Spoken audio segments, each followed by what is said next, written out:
ಇಂದಿನ ಪ್ರಶ್ನೆಗಳು. ಯಾವ ಕೀಟವು ಪಾದದ ಮುಖಾಂತರ ರುಚಿ ನೋಡುತ್ತದೆ? ತಿಗಣೆ, ಸೊಳ್ಳೆ, ಚಿಟ್ಟೆ, ಇರುವೆ.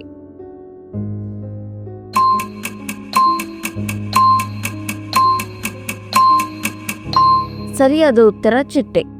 ಚಿಟ್ಟೆಗಳು ತಮ್ಮ ಪಾದಗಳ ಮೂಲಕ ರುಚಿ ಗ್ರಾಹಕಗಳನ್ನು ಹೊಂದಿದ್ದು, ಅವುಗಳು ತಮ್ಮ ಮೊಟ್ಟೆಗಳನ್ನು ಇಡಲು ಉತ್ತಮವಾದ ಸಸ್ಯಗಳನ್ನು ಕಂಡುಹಿಡಿಯಲು ಸಹಾಯ ಮಾಡುತ್ತವೆ. ಅಶೋಕನ ಹೆಸರನ್ನು ಪ್ರಥಮ ಬಾರಿಗೆ ಉಲ್ಲೇಖಿಸಿದ ಮಸ್ಕಿ ಶಾಸನವನ್ನು ಓದಿದ ಶಾಸನ ತಜ್ಞ ಯಾರು? BL Rice, C Baden, GF Fleet, doctor Seshadri.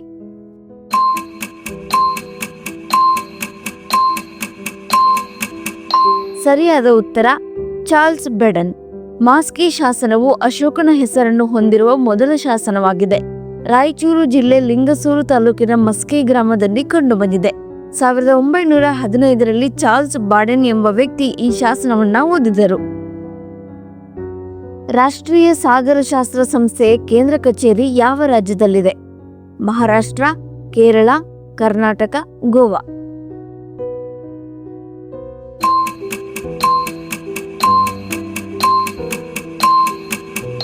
ಸರಿಯಾದ ಉತ್ತರ ಗೋವಾ.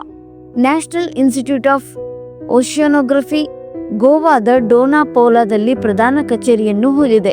ಒಂದು ಸ್ವಯಂ ಆಡಳಿತ ಸಂಶೋಧನಾ ಸಂಸ್ಥೆಯಾಗಿದ್ದು, ಇದನ್ನು 1966ರಲ್ಲಿ ನವದೆಹಲಿಯ council of scientific and industrial ರಿಸರ್ಚ್ನ 38 ಘಟಕ ಪ್ರಯೋಗಾಲಯಗಳಲ್ಲಿ ಒಂದಾಗಿ ಸ್ಥಾಪಿಸಲಾಯಿತು. ಯಾವ ನೀರಿನಲ್ಲಿ ಕಬ್ಬಿಣವು ತ್ವರಿತವಾಗಿ ತುಕ್ಕು ಹಿಡಿಯುತ್ತದೆ? ಸಮುದ್ರದ ನೀರು, ಬಟ್ಟಿ ಇಳಿಸಿದ ನೀರು, ನದಿ ನೀರು, ಸರೋವರದ ನೀರು.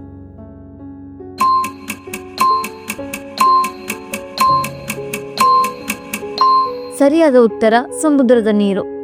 ವಿವಿಧ ಲವಣಗಳ ಉಪಸ್ಥಿತಿಯಿಂದಾಗಿ ಕಬ್ಬಿಣವು ಸಮುದ್ರದಲ್ಲಿ ವೇಗವಾಗಿ ತುಕ್ಕು ಹಿಡಿಯುತ್ತದೆ. ಉಪ್ಪು ನೀರು ಅನೇಕ ಅಯಾನುಗಳನ್ನು ಹೊಂದಿರುತ್ತದೆ. ಅದು ಎಲೆಕ್ಟ್ರೋಕೆಮಿಕಲ್ ಪ್ರತಿಕ್ರಿಯೆಗಳ ಮೂಲಕ ತುಕ್ಕು ಹಿಡಿಯುವ ಪ್ರಕ್ರಿಯೆಯನ್ನು ವೇಗಗೊಳಿಸುತ್ತದೆ. GST ಯಾವ ರೀತಿಯ ತೆರಿಗೆಯಾಗಿದೆ? ನೇರ ತೆರಿಗೆ, ಪರೋಕ್ಷ ತೆರಿಗೆ, ಕಂಪನಿ ತೆರಿಗೆ, ಸಂಪತ್ತಿನ ತೆರಿಗೆ.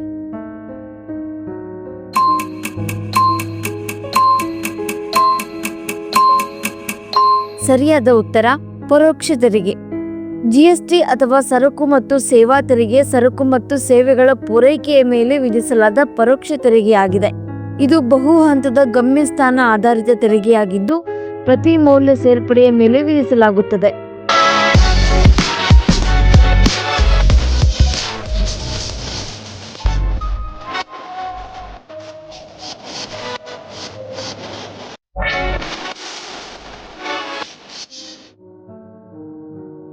ಯಶೋಧರ ಚರಿತೆ ಎಂಬ ಪುಸ್ತಕವನ್ನು ಬರೆದವರು ಯಾರು? ಕೇಶಿ ರಾಜ, ರಾಘವಾಂಕ, ಜನ್ನ, ರಣ್ಣ.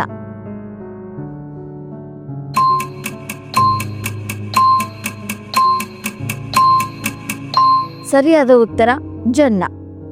ಇವರ ಎಲ್ಲ ಕೃತಿಗಳು ಸೌಂದರ್ಯ ಮತ್ತು ಶೈಲಿಗೆ ಹೆಸರುವಾಸಿಯಾಗಿದ್ದರೂ ಯಶೋಧರ ಚರಿತೆ ಅವರ ಶ್ರೇಷ್ಠ ಕೃತಿ ಮತ್ತು ಕನ್ನಡ ಸಾಹಿತ್ಯದ ಶ್ರೇಷ್ಠತೆಗಳಲ್ಲಿ ಒಂದಾಗಿದೆ.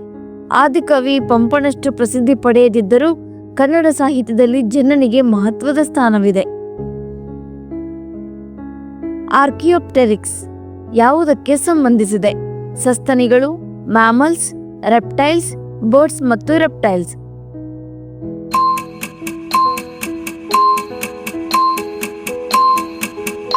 ಸರಿಯಾದ ಉತ್ತರ ಬರ್ಡ್ಸ್ ಮತ್ತು ರೆಪ್ಟೈಲ್ಸ್. ಆರ್ಕಿಯೋಪ್ಟೆರಿಕ್ಸ್ ಒಂದು ಪಳೆಯುಳಿಕೆಯಾಗಿದ್ದು, ಇದನ್ನು ಪಕ್ಷಿಗಳು ಮತ್ತು ಸರೀಸೃಪಗಳ ನಡುವಿನ ಪರಿವರ್ತನೆಯ ಜಾತಿ ಎಂದು ಪರಿಗಣಿಸಲಾಗುತ್ತದೆ. ಕಂಪ್ಯೂಟರ್ನಲ್ಲಿ ಅತಿ ವೇಗದ ಮೆಮೊರಿ ಯಾವುದಾಗಿರುತ್ತದೆ? RAM, cache memory, ROM, hard disc.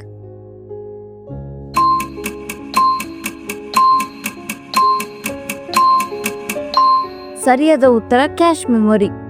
Cash ಮೆಮೊರಿಯು ಕಂಪ್ಯೂಟರ್ನಲ್ಲಿ ವೇಗವಾದ ಮೆಮೊರಿಯಾಗಿದೆ ಮತ್ತು CPU ಆಗಾಗ್ಗೆ ಪ್ರವೇಶಿಸುವ ಡೇಟಾವನ್ನು ಸಂಗ್ರಹಿಸಲು ಬಳಸಲಾಗುತ್ತದೆ. ಯಾವ ಅರಮನೆಯು ಡಚ್ ಪ್ಯಾಲೇಸ್ ಎಂದು ಪ್ರಸಿದ್ಧವಾಗಿದೆ? ಲೇಹ್ ಅರಮನೆ, ಹವಾ ಅರಮನೆ, ಮಂಟಂಚೇರಿ ಅರಮನೆ, ಮೈಸೂರು ಅರಮನೆ.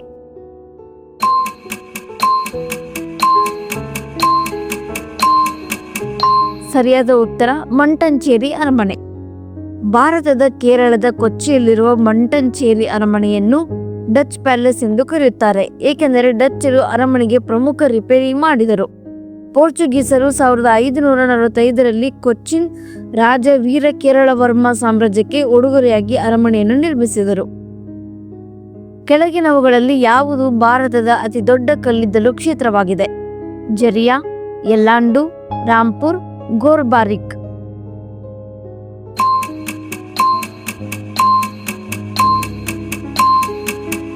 ಸರಿಯಾದ ಉತ್ತರ ಜರಿಯಾ. ಜರಿಯಾ ಕಲ್ಲಿದ್ದಲು ಕ್ಷೇತ್ರವು ಭಾರತದ ಪೂರ್ವದಲ್ಲಿ ಜಾರ್ಖಂಡ್ನ ಜರಿಯಾದಲ್ಲಿ ನೆಲೆಗೊಂಡಿರುವ ಒಂದು ದೊಡ್ಡ ಕಲ್ಲಿದ್ದಲು ಕ್ಷೇತ್ರವಾಗಿದೆ. 19.4 ಶತಕೋಟಿ ಟನ್ಗಳಷ್ಟು ಕೋಕಿಂಗ್ ಕಲ್ಲಿದ್ದಲಿನ ಅಂದಾಜು ನಿಕ್ಷೇಪಗಳನ್ನು ಹೊಂದಿರುವ ಜರಿಯಾ ಭಾರತದ ಅತಿದೊಡ್ಡ ಕಲ್ಲಿದ್ದಲು ನಿಕ್ಷೇಪಗಳನ್ನು ಪ್ರತಿನಿಧಿಸುತ್ತದೆ.